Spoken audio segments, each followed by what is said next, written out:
We made the game, Raquel. Everybody, they always claim that they invented it. They was the first through the fucking door. But you see, the motherfuckers who really matter, they the last to leave. The turn out the lights. When we talk about respect, fear, reputation, or revenge, they're all equally as important in the street game.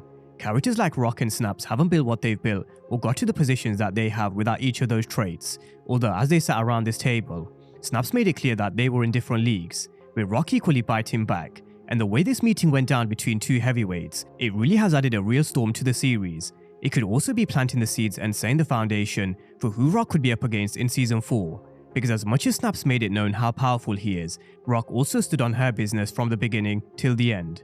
Now there is also more story to this meeting with Rock and Snaps. Let's also not forget that revenge can sometimes have consequences, and so intertwined is Ronnie and Kanan, who have taken an investment from Snaps to fund their operation. But with Juliana now gone thanks to Rock, and with the Colombians set to enter the party, things are about to heat up on the south side. So stick with this breakdown through till the end, because we are going to be running through some very interesting interview quotes, as well as some clues to help us break down this impending war that's about to kick off, how neither side are going to be backing down, and the various chess moves that we could see being played in the final 2 episodes between a whole host of players and crews in Raising Kanan Season 3. Now, just as a very quick history lesson from both Seasons 1 and 2, Rock made it crystal clear that nobody is to get between her and Kanan.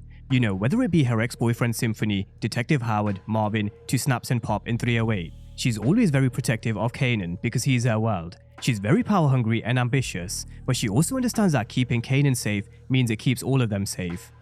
Now, going into Season 3, she was having to answer for everything that she's done in the first 2 seasons, which meant she found herself in very unfamiliar territory, especially because she could feel Kanan was slipping away.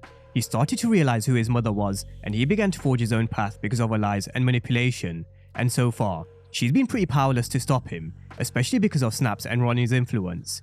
She does not give up, and the relationship has been forced into a corner, but she's a mother and she loves her son deeply, and she's always going to fight for her son. She has a lot of ambition, but her son is the most important thing to her. He may have stepped away, but that's the more reason to get him back into her orbit, because she still wants to protect him, she still wants to make sure he's safe. There's a lot of dangers, including the FBI, and if she can keep him safe, she can keep everyone safe.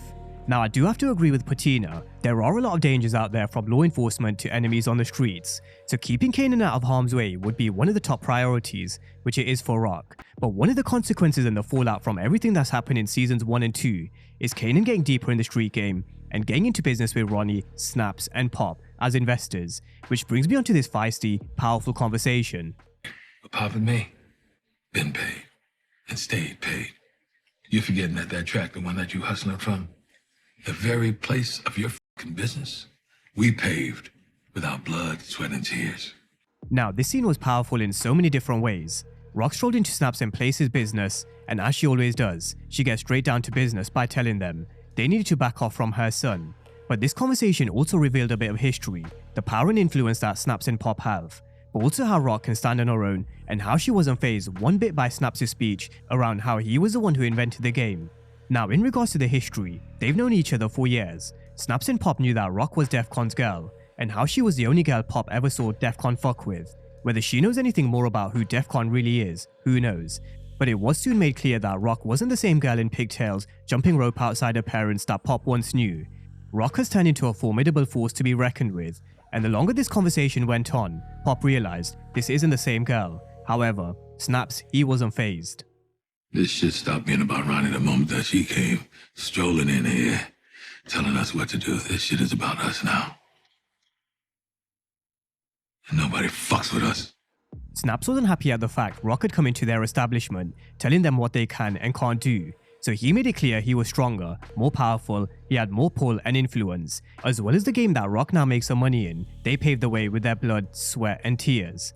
Snaps' speech was powerful, and it showed just how respected and how much pull he still has on the streets, because if he can tell Stefano to stand down, then he has some serious influence. However, Rock let Snaps give his speech. She sat there and listened while he spoke, but when it was her turn to speak, she shut that shit all the way down. Everybody, they always claim that they invented this shit.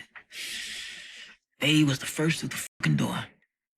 But you see, the motherfuckers who really matter, they the last to leave. The turn out the lights. Rock stood her ground. She made it known she wasn't backing down, and she also wasn't afraid to go toe-to-toe with them. I also think Snaps and Pop made one fatal mistake in their conversation, and I'm gonna get to that in just a moment, so just hold on to that thought. But this conversation, along with Rock making the move on Juliana, really has set the tone for what's to come in the rest of the series, or at least for the rest of season 3. Snap spoke about fear and respect in the conversation with Kanan, and he's someone who demands respect, especially in his establishment, so seeing Rock stroll in and speak to him the way she did, it was certainly boss moves from Rock, although it wasn't appreciated by Snaps. So just like he mentioned, it stopped being about Ronnie the moment she came strolling in, telling them what to do. Probably why he fucking with you in the first place. Because you definitely his type. Now Stefano is only standing by you until we tell him to sit the down.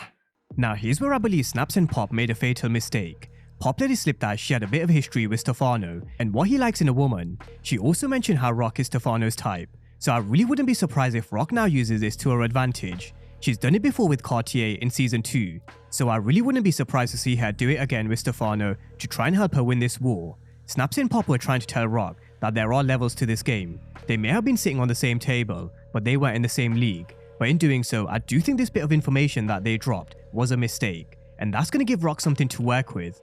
Very similar to how Milan once came to Ghost's penthouse suite to assert his power and dominance over Ghost, he also made a mistake when he left his cigarettes, which gave Ghost something to work with. So let's see what Rock's next move is.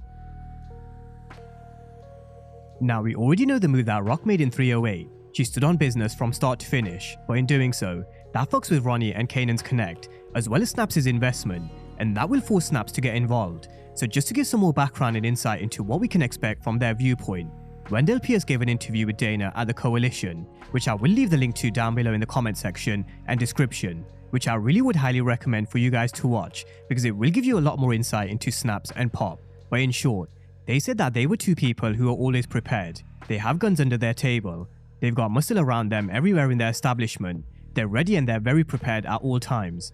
So we're about to see one hell of a war between two very powerful leaders. But what about Ronnie? Pierce also mentioned how they know how dangerous Ronnie is because of their history, and the same goes for us. We also know what he can do. So I wouldn't be surprised if he went on the offensive, because when he gets wind of Rock being the one taking out Juliana, Ronnie won't let this slide. Whether they think Famous has anything to do with the information getting back to Rock, which is why Ronnie has him up against the wall, who knows. He may even connect the dots back to Panessa, because she did see him with Juliana. But I wouldn't be surprised if this does cause some internal issues with Snaps and Pop, because when it comes to Ronnie, he's not the kind of guy you can tell what to do. So I wouldn't be surprised if there is a bit of a clash. Although with Pop's and Snaps' investment being on the line, and with Rock coming into their establishment telling them what they can and can't do, they will want to call the shots in terms of their next move. So we're going to see them with a lot of muscle around them. But what about Rock? Where's her muscle? Which is where we come to the Colombians.